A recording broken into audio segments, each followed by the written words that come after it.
sekarang saya mau bertanya sama masyarakat Bali, lebih pilih pondok pesantren atau bandara yang ada di Bali Utara, khususnya di Singaraja Kabupaten. Nah, keren ini ya. Masyarakat Bali, saudara-saudaraku semeton-semeton di Bali. Ini pertanyaan dari Pak Wayan Erik dari Denpasar.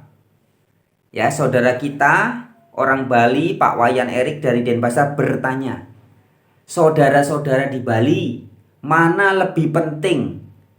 Penambahan pembangunan pondok pesantren di Bali, yang dimana Pak Nyoman Giriprasta akan menjadi bemper terdepan katanya ya, atau pembuatan bandara di Buleleng Singaraja. Coba dipikir dengan sehat, dengan waras gitu loh ya. Mana lebih penting ini? Walaupun saya bukan orang Bali, saya tidak setuju. Kenapa? Karena pesantren-pesantren Islam inilah yang melahirkan Ibnu Muljam, turunan dari Muljam. Karena yang membunuh mantunya Nabi Muhammad adalah penghafal Al-Quran, penghafal kitab. Sedangkan yang namanya pesantren Islam kebanyakan cuma ngapalin kitab, cuma ngapalin Al-Quran. Nggak ada gunanya. Orang ngapalin kitab malah jadi benci. Kenapa mereka benci terhadap ajaran lain? Kenapa mereka benci terhadap agama lain? Masalahnya itu diajarkan di dalam kitabnya. Itu ada di dalam Quran. Maka saya menyatakan kitab Al-Quran itu adalah hal yang pertama melahirkan fitnah, hal yang pertama melahirkan kebencian.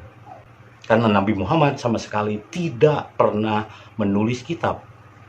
Nabi Muhammad yang sebenarnya, kalau Anda benar-benar Islam mengikuti Nabi Muhammad, Anda seharusnya tidak percaya yang namanya kitab Al-Quran. Halo sobat-sobat semuanya, jumpa lagi di channel Warta Kabar Baik. Selamat pagi buat yang menyimak video ini di pagi hari. Selamat siang, sore, dan malam buat yang menyimak di siang, sore, atau malam hari. Sobat-sobat, video-video di channel Warta Kabar Baik ini hanya dikhususkan bagi jiwa-jiwa atau orang-orang yang berpikiran terbuka ya. Bagi yang tidak berpikiran terbuka, skip aja deh. Oke, terima kasih semuanya. Jangan lupa subscribe, like, komen, dan share ya.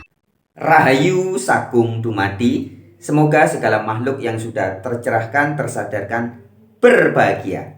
Oke sahabat-sahabat dimanapun berada, di video kali ini saya akan membagikan curahan hati dan juga opini dari salah satu saudara kita yang ada di Pulau Bali. Namanya Pak Wayan ya.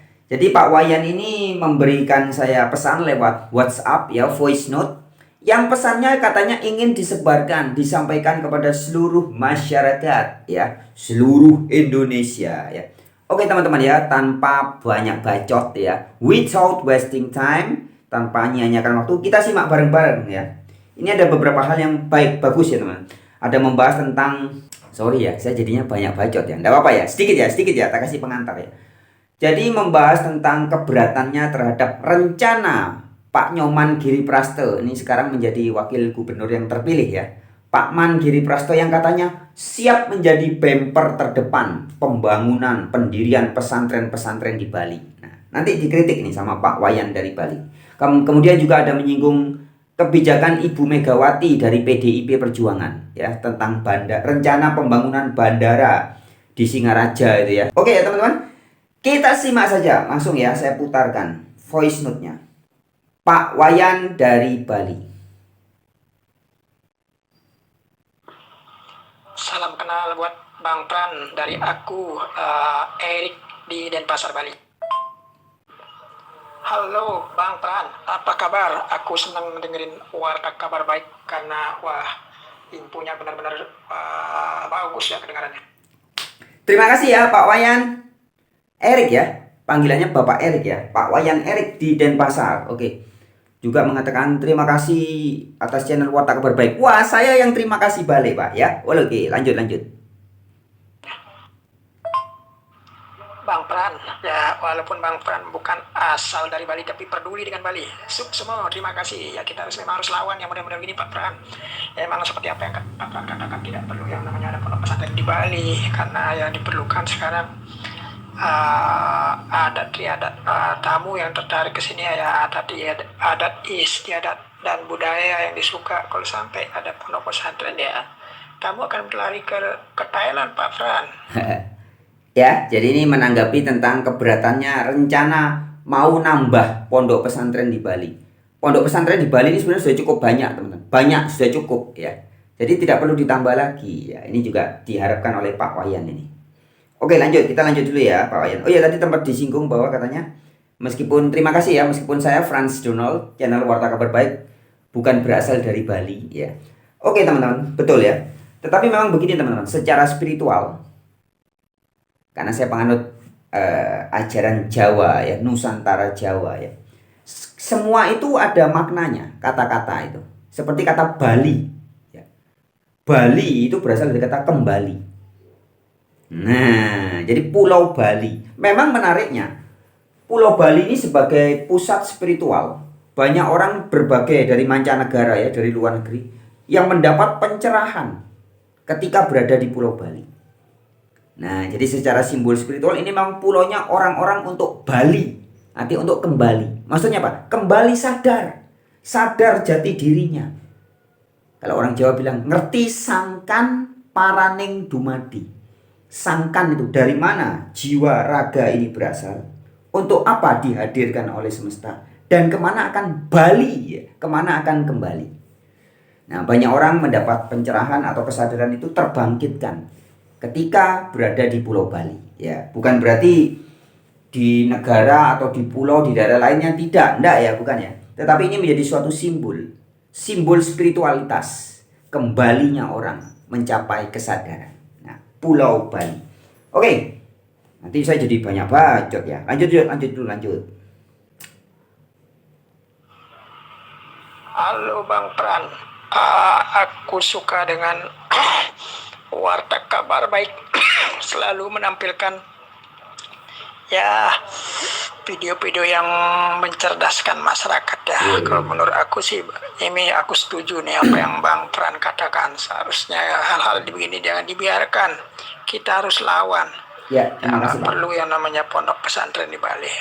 Yes. Yang dicari oleh tamu ini adalah ya bukannya pondok pesantren, adat istiadat dan tradisi budaya ya di Bali gitu. Sehingga coba kalau Bang Fran kalau main ke Bedugul mungkin coba lihat di situ ada masjid yang tidak pakai arsitek Bali ya, dia memakai gubah.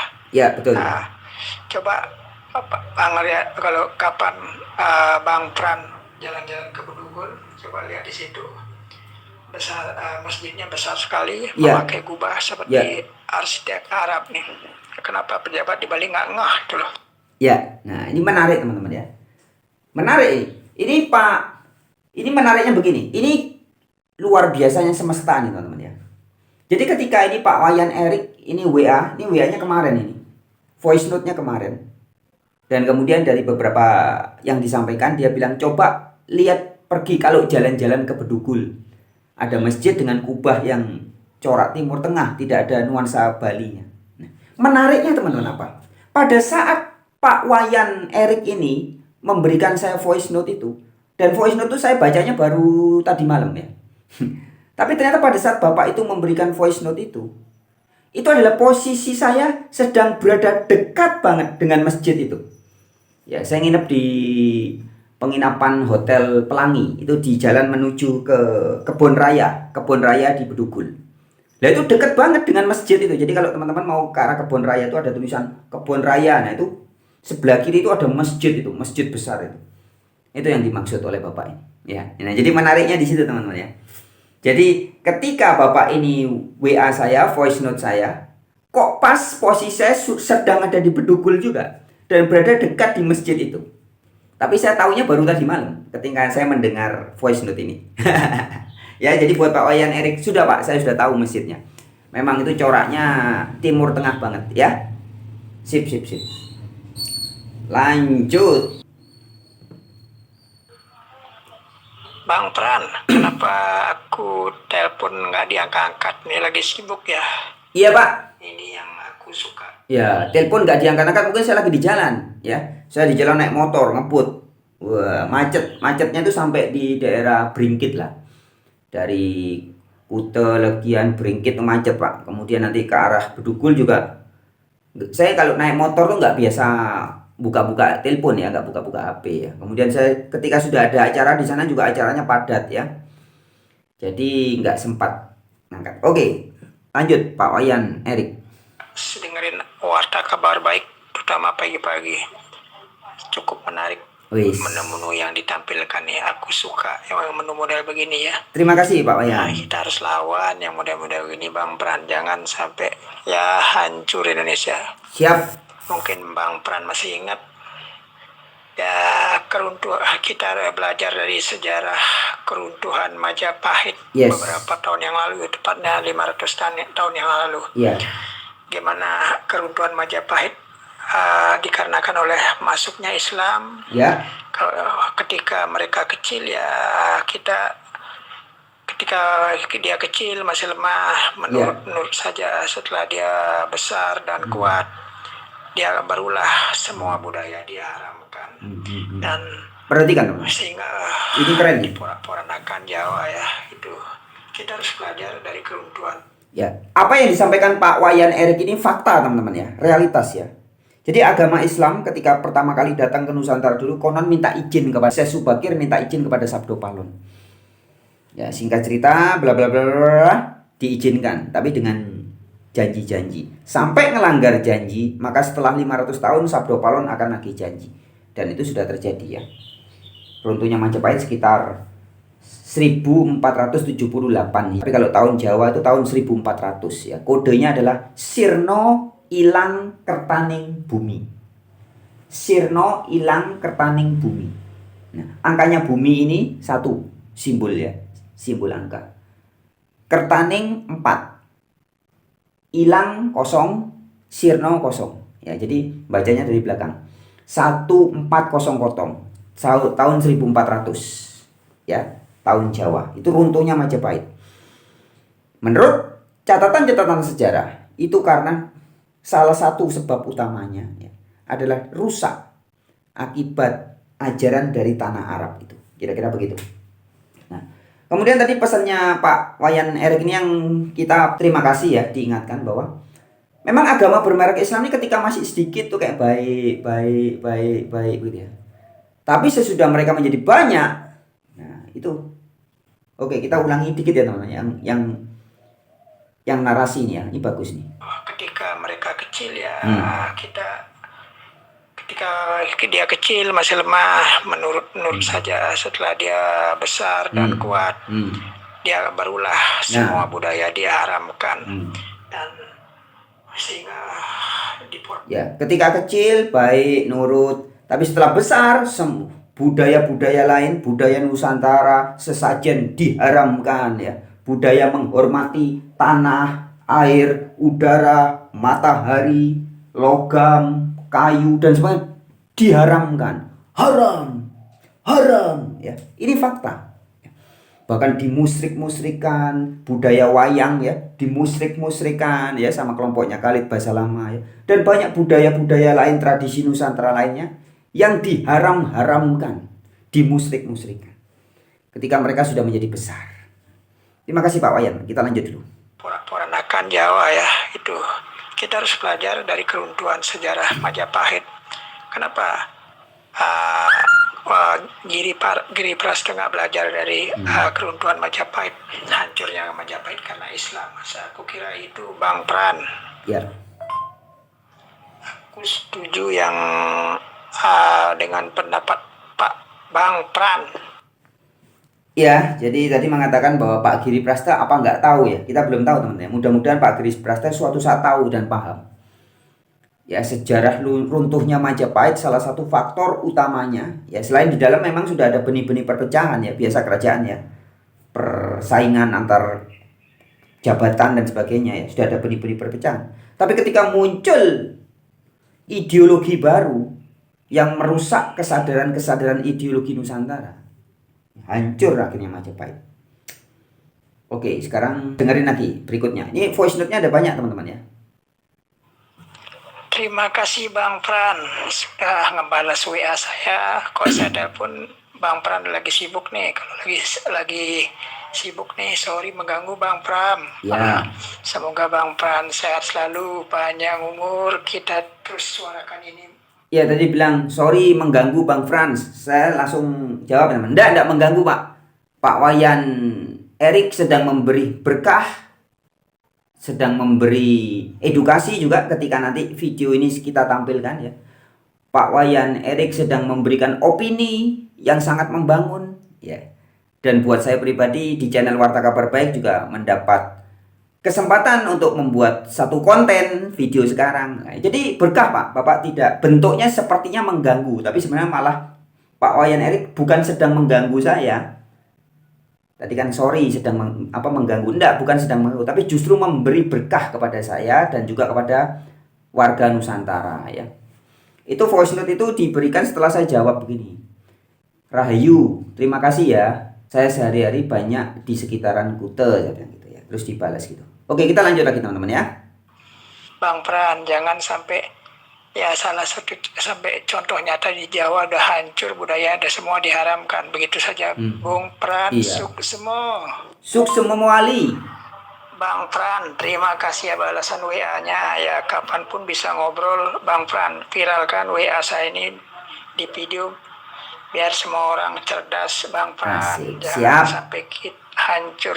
Walaupun Bang Pran bukan asal dari Bali, tapi Bang Pran cukup care dengan Bali. Suksemo, rahayu, rahayu, rahayu. Ya, Rahayu. Sebentar ya teman-teman, sebelum lanjut saya mau sedikit memberi informasi tentang Pulau Bali teman-teman.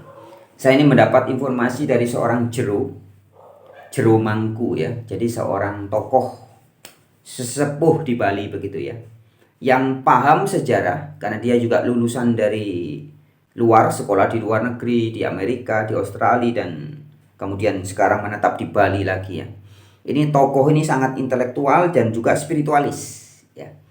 Nah, Pak Jero ini, Pak Jero Gede Panji ini ya, yang pernah juga saya video live bareng beliau, atau ada videonya juga di channel Warta Kabar Baik ini di beberapa waktu yang lalu. Nah, Pak Jero Gede Panji ini memberitahu teman-teman suatu rahasia besar. Ini hubungannya dengan bangsa Indonesia ini sebenarnya begini.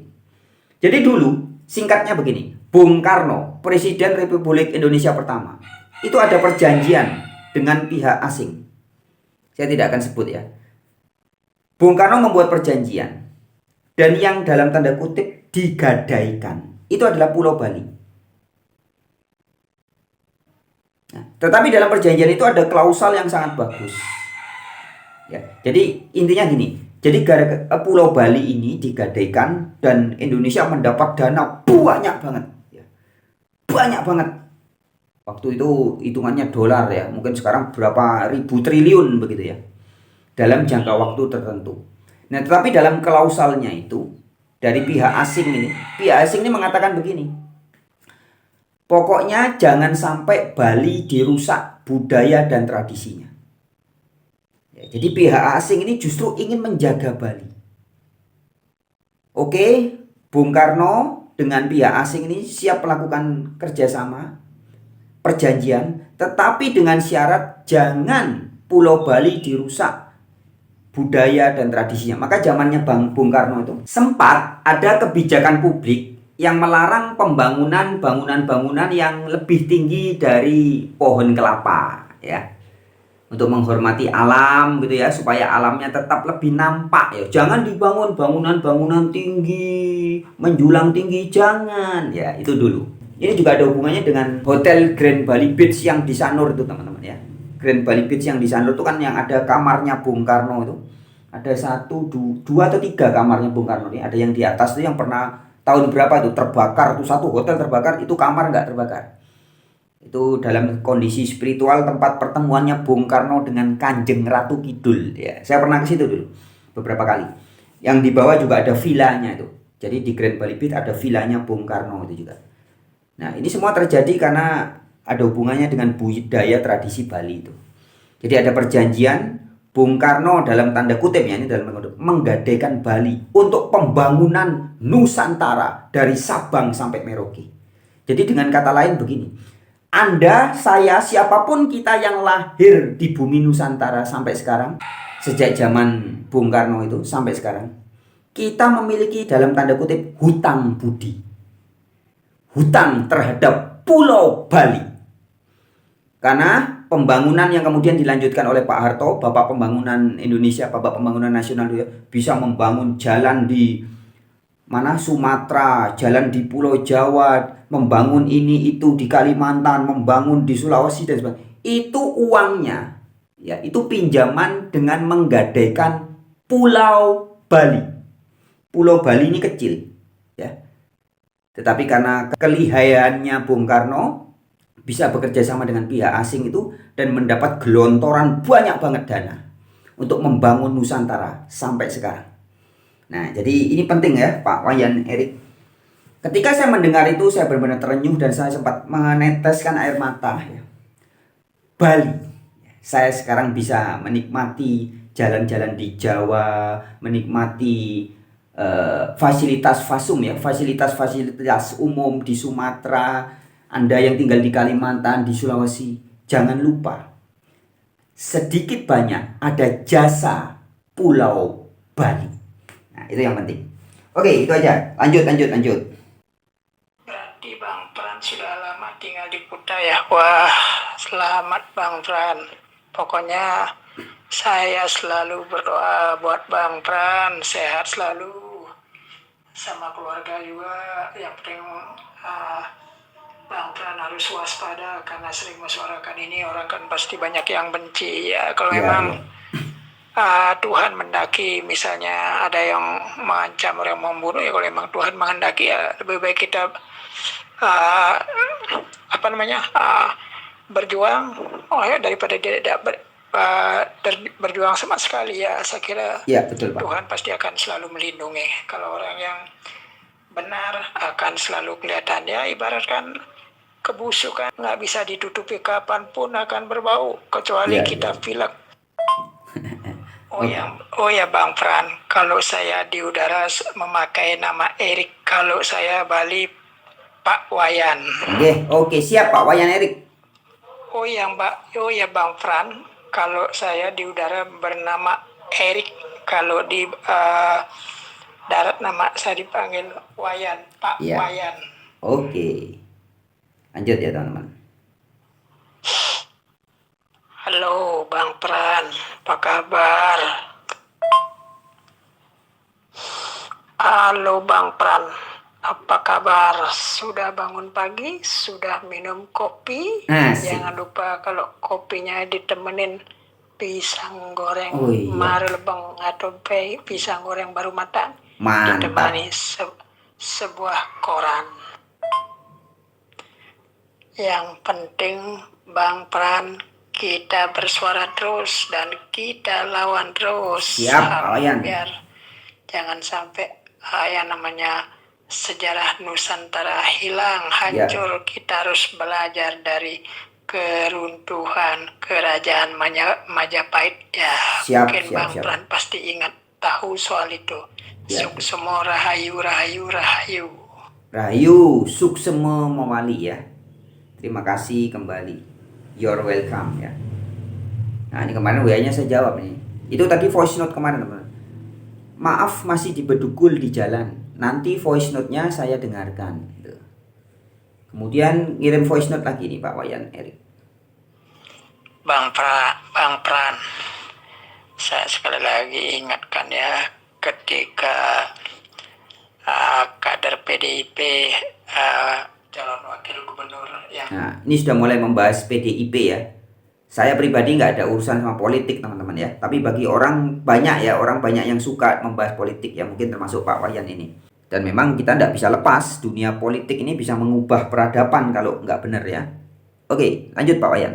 Namanya Giri Praste ngomongnya, kalau mau jadi pondok pesantren siap menjadi bemper terdepan. Malah ketua umumnya Megawati diam, membungkam 1000 bahasa. Ketika mau dibuatkan bandara di Bali Utara, tepatnya di Singaraja, Kabupaten Buleleng, si Megawati, ketua umum PDIP, berkoar-koar menolak. Katanya masyarakat Bali yang menolak adalah bandara. Masyarakat Bali yang mana? Ya, katanya masyarakat Bali menolak di Buleleng, Singaraja mau dibuat bandara. Masyarakat Bali yang mana? Ya yang sudah keracunan ide-ide atau tekanan-tekanan dari Bu Mega. Nah, kira-kira begitu ya. Oke, kita lanjutkan. Anda lebih senang hancur Bali atau lebih senang maju? Tolong WA ini disebarkan kepada netizen semua Siap. Bang Pran, Ya. biar orang-orang pada tahu gitu loh. Iya Pak Wayan, siap. Ketika kader PDIP. Anda ngomong siap menjadi bemper terdepan kalau membuat pondok pesantren, kenapa Anda diam bungkam seribu bahasa? Ya, Bu Megawati yang terhormat, anaknya Bung Karno. Ya, ingat enggak nih Bu Megawati ini tentang perjanjiannya Bung Karno dulu. Dalam tanda kutip menggadaikan Pulau Bali dalam makna positif ya teman-teman ya. Untuk membangun Nusantara dari Sabang sampai Merauke. Itu jasanya Bali, Bu. Bu. Ingat nggak? Atau mungkin Bu Mega jangan-jangan belum tahu juga. Oke ya, lanjut. Ketika mau ada bandara di Bali Utara, katanya masyarakat Bali menolak. Masyarakat Bali Ya. Ketika Giri Praste mau buat atau mau menjadi bemper terdepan pendirian pesantren di Bali, kok Bu Mega diem. Tapi ketika mau bangun bandara Buleleng atau Singaraja demi kemajuan Bali, kok malah dilarang. Piye to Bu? Kira-kira begitu ya. Lanjut Pak Yang. yang mana yang menolak? Memang kelompokmu yang menolak. Megawati, Anda sudah semakin tua, harus belajar ya. Belajar introspeksi diri, merenung, memberikan contoh. Anda bukan seorang negarawan kalau saya anggap. Apakah Megawati tidak tahu bagaimana keruntuhan kerajaan Majapahit dulu? Ya kalau Anda tahu sejarah itu, seharusnya Anda nggak mestinya ngomong begitu gitu, seperti orang baper gitu. Saya kira keruntuhan kerajaan Majapahit jelas karena masuknya Islam. Ya, betul. Ketika masuk Islam waktu itu, ketika mereka masih lemah, ya mereka disuruh mau apa aja mau. Ketika mereka sudah semakin banyak, besar dan kuat, ya mereka berulah. Megawati belajar nggak dari sejarahnya keruntuhan Majapahit itu. Ya. Dan ini tolong disebarkan juga ke pada para netizen Bang Pran, dan dipiralkan WA saya yang pertama dan kedua nih, biar mereka ini tahu, masyarakat Bali tahu dan masyarakat seluruh Indonesia tahu. Sebetulnya masyarakat sudah muak loh dengan kelakuan PDIP yang modal begini, muak. Dan saya kira dengan kesemuan PDIP yang namanya PDIP akan segera hancur. Saya kira gitu Bang Pran. Rahayu. Rahayu. Oke ya, langsung lanjut teman-teman ya. Masih banyak ini. Oh, enggak ada 1, 2, 3, 4, 5, 6. Voice note-nya tinggal ada 6 lagi. Oke, lanjut Pak Wayan. Ini hari ini tadi yang terakhir ini, yang 6 ini voice note yang dikirim tadi pagi. Belum saya dengar ini teman-teman. Kita dengerin bareng-bareng ya. Oh, masih di Bedugul ya. Terima kasih banyak. Jangan lupa sebar WA saya ke seluruh teman-teman yang ada di Bali. Ya, bolak-balik Pak Wayan Erik bilang ya, jangan lupa sebar WA saya kepada teman-teman baik yang di Bali maupun yang tempat-tempat lain. Oke, siap Pak Wayan, kita sudah lagi sebarkan. Maupun di luar Bali, biar mereka tahu, biar mereka cerdas menyikapi fenomena sekarang ini. Jangan mudah ditipu oleh bertopeng agama. Jangan mudah ditipu oleh topeng-topeng atau kedok-kedok agama ya. Pesan dari Pak Wayan Erik. Saya selalu ingatkan kepada Bang Pran, tolong sebar WA saya ini. Dan saya lagi-lagi akan ya nyatakan buat Bang Pran. Ini keempat atau kayaknya keempat kali nih Pak Wayan bilang tolong sebarkan WA-nya ini. Oke, maka kita sebar sekarang. Terima kasih Pak Wayan. Nyatakan buat Bang Pran ya, bahwa ketika Giri Praste, calon wakil gubernur Provinsi Bali, menyatakan menjadi bemper terdepan membuat pondok pesantren, Ketua Umum PDIP-nya Megawati Soekarno Putri diam dan bungkam seribu bahasa. ketika mau dibuatkan bandara di Bali Utara, Singaraja, Kabupaten Buleleng, Bali, si Megawatinya baper. Dan Megawati menyatakan bahwa masyarakat Bali katanya menolak yang namanya bandara yang ada di Bali Utara di Singaraja, Kabupaten Buleleng, Bali. Ya teman-teman ya, buat semeton-semeton saudara-saudariku yang ada di Bali, coba dicek nih teman-teman ya. Kabarnya, beritanya kita kan belum tahu yang pasti bagaimana ya. Bener nggak Ibu Megawati menolak? Atau ini gimana? Ini ada kepentingan apa gitu? Buleleng itu Singaraja itu harusnya dibikin bandara. Tapi kok katanya PDIP menolak dengan alasan katanya orang Bali menolak. Orang Bali tidak berkenan. Ini orang Bali yang mana? Mungkin memang ada segelintir orang Bali yang punya jabatan ya. Segelintir tuh mungkin ada cuman 10 atau 100 orang menolak. Nah, orang Bali yang lainnya ratusan ribu lainnya setuju. Tapi yang setuju untuk ada bandara di Buleleng Singaraja ini tidak bersuara. Sedangkan yang 100 orang menolak nih bersuara terus. Jadi seolah-olah banyak. Bisa jadi begitu atau bagaimana? Atau mungkin sebaliknya ya. Ini teman-teman atau semeton-semeton saudara-saudari di Bali silakan dicek. Ini penting teman-teman ya. Apa yang opini atau edukasi atau peringatan yang disampaikan oleh Pak Wayan Erik ini. Oke lanjut, Bli Wayan. Masyarakat yang mana menolak? Apa masyarakat kelompoknya Megawati yang menolak? Ya siapakah kamu? Kamu sebagai ketua umum PDIP, kamu ada katanya disebut negarawan. Seharusnya kamu bijak menyikapi hal ini, kamu jangan baperan. Ya. Ketika kader PDIP ngomong menjadi member terdepan untuk membuat pesantren ya, kamunya diam. Saya sudah tidak kagum dengan Megawati dan saya sudah diam.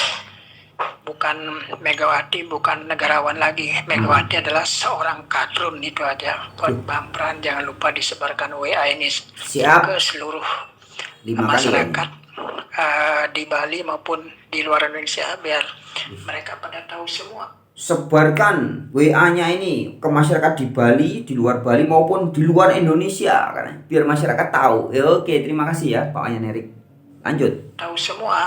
Saya sebetulnya sudah muak dengan kelakuan PDIP termasuk masyarakat secara umum ya, masuk muak yang namanya PDIP ini. Saya kira begitu Bung Pran.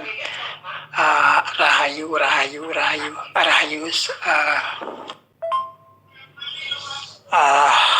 Satu lagi Bang Pran, dan sekarang kemenangan Koster dan Giri dari calon PDIP 5 tahun. Ya sudah terpilih ya Pak Koster sama Giri Praste, Pak Wayan Koster sebagai gubernur, Giri Praste sebagai wakil gubernurnya. Oke lanjut. Lalu Koster memimpin ya periode pertama. Apa prestasi Koster di Bali nih?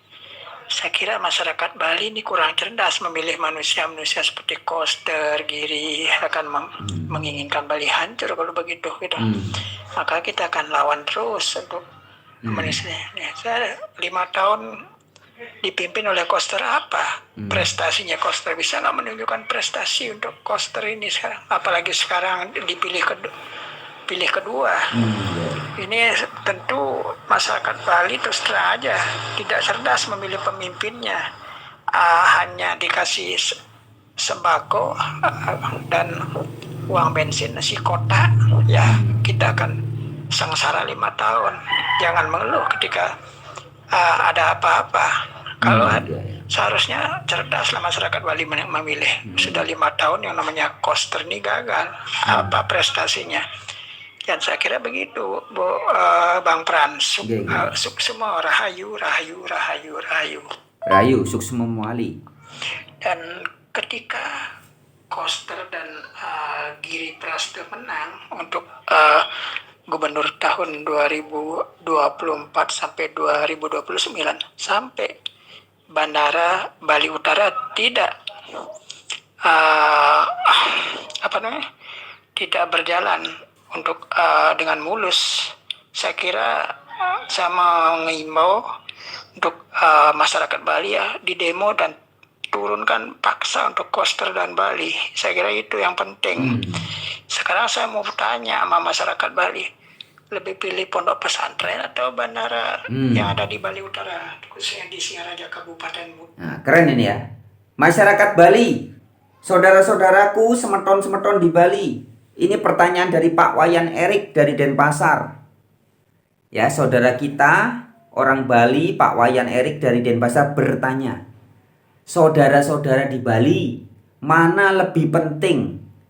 Penambahan pembangunan pondok pesantren di Bali, yang dimana Pak Nyoman Giripraste akan menjadi bemper terdepan katanya ya, atau pembuatan bandara di Buleleng Singaraja. Coba dipikir dengan sehat, dengan waras gitu loh ya, mana lebih penting ini ya. Saya tidak akan terlalu menyinggung pesantren lagi teman-teman ya. Saya sudah buat banyak video bahwa pesantren yang sekarang praktek ada di Indonesia dari Sabang sampai Merauke ini sebagian besar ternyata hanya kedok.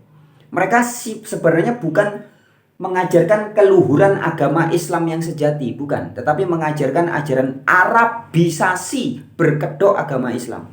Itu sudah sering saya ulas ya. Jadi sebagian besar, tidak semua pesantren, tapi sebagian besar pesantren hanya kedok, itu kedoknya agama Islam, tapi mengajarkan Arabisasi. Semua maunya diarabkan. Ajaran leluhur Nusantara dikopar-kapirkan. Tradisi budaya Nusantara dimusrik-musrikan. Ini fakta. Apa mau ditambah lagi yang seperti ini di Bali? Sorry ye. Ayo kita lawan. Oke ya Pak Wayan Erik, saya setuju. Kita lawan. Walaupun saya bukan orang Bali, saya tidak setuju. Kenapa? Karena pesantren-pesantren Islam inilah yang melahirkan Ibnu Muljam, turunan dari Muljam. Karena yang membunuh mantunya Nabi Muhammad adalah penghafal Al-Quran. Sedangkan yang namanya pesantren Islam kebanyakan cuma ngapalin kitab, cuma ngapalin Al-Quran. Nggak ada gunanya. Orang ngapalin kitab malah jadi benci. Kenapa mereka benci terhadap ajaran lain? Kenapa mereka benci terhadap agama lain? Masalahnya itu diajarkan di dalam kitabnya. Itu ada di dalam Quran. Maka saya menyatakan kitab Al-Quran itu adalah hal yang pertama melahirkan fitnah, hal yang pertama melahirkan kebencian. Karena Nabi Muhammad sama sekali tidak pernah menulis kitab. Nabi Muhammad yang sebenarnya, kalau Anda benar-benar Islam mengikuti Nabi Muhammad, Anda seharusnya tidak percaya yang namanya kitab Al-Quran. Karena kitab Al-Quran ditulis bukan oleh Nabi Muhammad. Dan ketika kitab Al-Quran ditulis, melahirkan banyak pertumpahan darah dan konflik. Semua itu lahirnya dari mana? Dari kitab Al-Quran. Coba sekarang orang Islam, jangan dengan agama lain, dengan sesama agamanya saja, saling perang, saling bunuh, semuanya sumbernya dari mana? Dari kitab Al-Quran. Jadi kalau Anda benar-benar memahami tentang pesan Tuhan, kitab Al-Quran itulah yang disebut dengan Dajjal. Ya, nah untuk saudara-saudara di Bali, saya ulang ini pertanyaan Pak Wayan Erik. Lebih pilih mana? Penambahan pembangunan pesantren-pesantren yang tambah bikin kumuh dan rusuh itu ya, katanya Guru Gembul, ingat ya? Guru Gembul loh yang ngomong ya, bukan saya. Dia kan sering datang ke pesantren dan sekolah-sekolah Islam. Munafik, banyak kemunafikan di pesantren-pesantren dan sekolah-sekolah Islam tuh. Contoh, bab toharo kata Guru Gembul. Soal buang sampah aja. Hafal tentang hadits ini.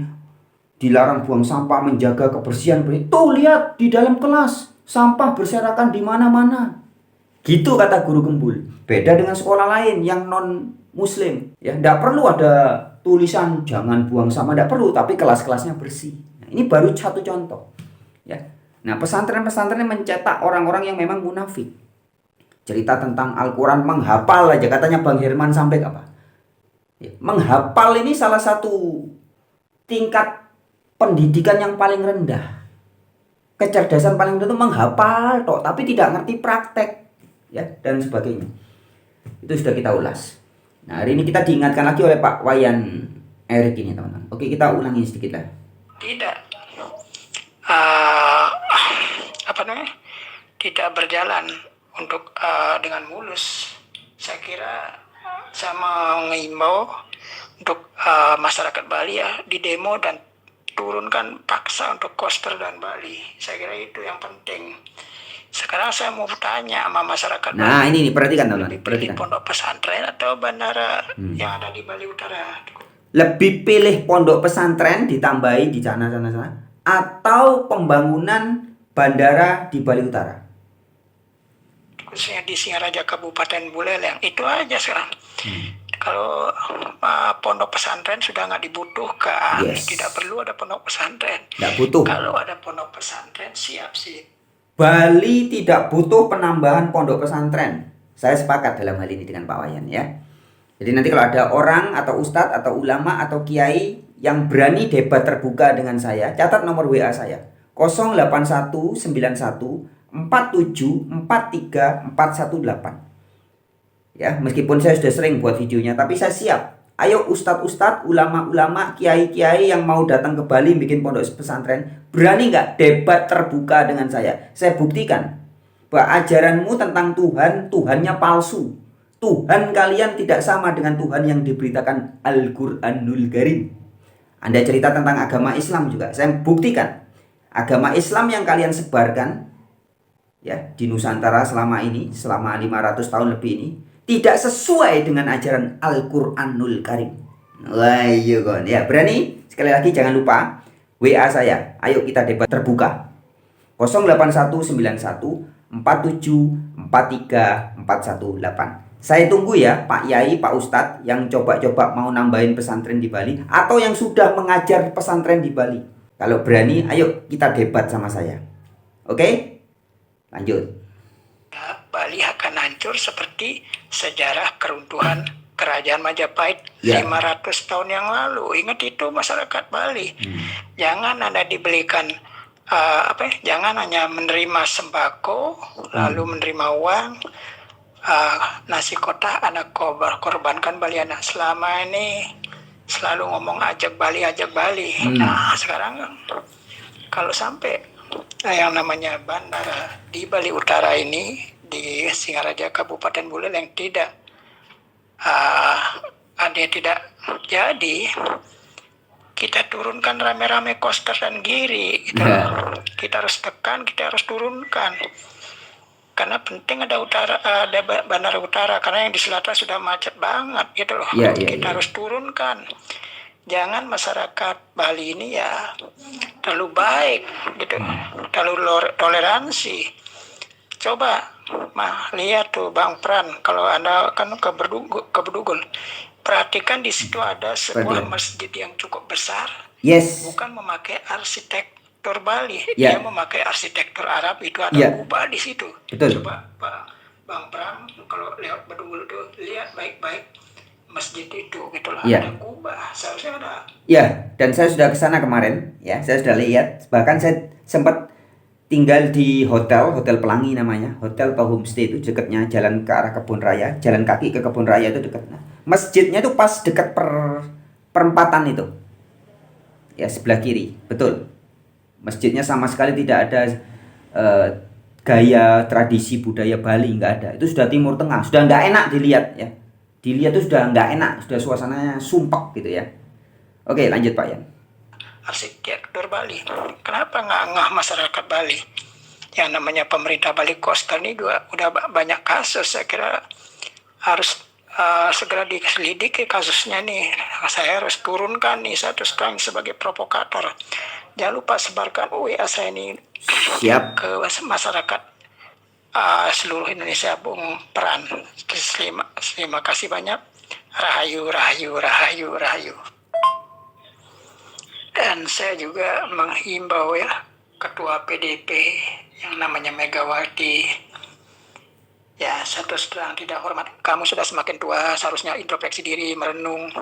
Seharusnya jangan kamu selalu bawa nama ayah Soekarno. Yang ngajaran Soekarno sudah sebagian besar sudah nggak relevan di tahun 2024 ini. Ketika ada Piala Dunia U20 di Bali, Koster menolak. Nah ini imbauan dari Megawati Soekarno Putri. Ya. Begitu juga Gubernur Jawa Tengah Ganjar Pranowo. Kamu ini yang namanya Gubernur Koster Ganjar Pranowo yang menuruti Ketua Umum Partai. Ya. Dan selalu alih-alih yang namanya PD ini kata. PDIP kan memang kader-kader kan semua petugas partai ya. Apa katanya Bu Mega aja. Lanjut. Membela wong cilik. Tapi kalau diplesetkan bukannya membela wong cilik PDIP ini, membela wong licik. Buktinya banyak kadernya kena kasus. Ya, PDIP membela wong cilik atau membela wong licik? Ayo ya. Saya kira Untuk PDIP siap-siap segera hancur karena kesombongan kamu. Untuk Megawati, kamu harus belajar, kamu bukan seorang negarawan. Oke, sekali lagi saya ingatkan buat masyarakat Bali dan masyarakat seluruh Indonesia. Ya, ketika bandara Bali Utara tidak jadi, Koster dan Giri kita harus turunkan secara paksa. Karena Bali tidak butuh pondok pesantren. Yes. Dan pondok pesantren ini tidak dibutuhkan. Saya kira hal-hal seperti ini kita harus sikapi. Jangan manut-manut saja masyarakat Bali. Ya. Aduh, Megawati siapa? Siapa kamu Megawati? Masa selalu bilang atas nama masyarakat Bali yang menolak. Masyarakat yang mana? Hanya kelompok kamu aja yang menolak. Gitu. Kalau pondok pesantren, kenapa seorang Megawati diam? Bungkam 1000 bahasa. Ya. Gitu. Apa kamu ingin Bali ini hancur? Itu aja. Kalau seorang Megawati ingat dengan sejarah keruntuhan Majapahit, saya mestinya harus belajar di sejarah itu. Saya terus terang, seorang Megawati ini bukan negarawan. Seorang Megawati ini adalah seorang yang terlalu sombong dan ya, arogan gitu loh, selalu menyalahkan orang, apalagi kadarnya banyak kasus dan banyak yang korupsi. Ya saya harapkan PDIP ini akan segera hancur. Jadi saya kira begitu saja Bang Pran. Jangan lupa sebarkan semua WA saya masuk ke nomor WA-nya Bang Pran di sebarkan ya. Jangan lupa biar masyarakat seluruh Indonesia tercerahkan gitu. Jangan kita selalu dibodohi dengan atas nama Wong Cilik atau kalau dibiasakan Wong Licik. Oke, siap. Terima kasih ya. Kemudian tadi nelpon saya nih tadi pagi jam 09.56 tapi nggak sempat saya angkat. Kemudian ada panggilan juga jam 10:10 ya, nggak sempat saya angkat. Oke teman-teman ya. Terima kasih sekali lagi buat Pak Wayan Erik yang ada di Denpasar yang sudah memberikan opininya ya. Teman-teman silahkan sebarkan video ini sebagaimana dihimbau diharapkan oleh Pak Wayan Erik ya. Berapa kali tadi ngomong, ada sekitar 7 atau 8 kali ya. Tolong disebarkan ke seluruh Indonesia, bukan hanya masyarakat Bali. Oke teman-teman, sekian dulu video kali ini. Kita jumpa lagi di video-video berikutnya. Tetap semangat, salam ODGJ, orang dengan gagasan jujur. Oke, Nusantara Jaya, Nusantara bangkit. Sip.